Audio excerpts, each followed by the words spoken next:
Bessvatnet is a lake in the Jotunheim National Park and is one of the clearest lakes in Northern Europe with a visibility of up to 30 meters. It is most famous for being one of the two lakes around Besseggen, but it is actually very easy to reach its other end. This video has been produced in collaboration with Beitostølen Resort. The hike to Bessvatnet is ideal for inexperienced hikers who want to get their first glimpse of the wilderness. It takes only a bit more than an hour to reach it. Park your car at Bessheim. If you're not a hotel guest, you have to park on the other side of the road next to the lake. There is also a bus stopping there during the summer season. It will take around 1 hour and 15 minutes to go up and 1 hour to go down. I would plan 3 to 4 hours for the whole trip. You can go there from mid-June to October. People might get there in winter with skis, but it's just a flat white plain then.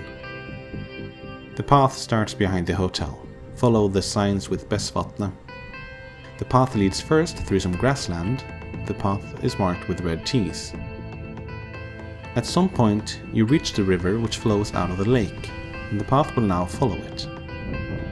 When you reach the top, you will see the lake with Besshø in the background. It's just a couple of 100 meters more. You can walk along the shore if you want. If you follow the path on the northern shore, you will arrive at the foot of Besseggen, but that will take 3 more hours. As you see, the water is really clear, even on the day we were there with a lot of wind and rain the previous day. There is nothing in the water to color, so the lake is really blue. Even if it's tempting to swim there, it is really cold. You could get a thermal shock if you are not used to that cold water. You really know it's the wilderness there, because there is no cell phone coverage. To go down, take the same path back. That's it. You should now have all the information on how to easily get to Bessvatnet. If you liked this video, then give it a like, and if you haven't done it, then subscribe to our channel. We have plenty of videos about other hikes and activities you can do in this area. Check our Facebook and Instagram for bonus content.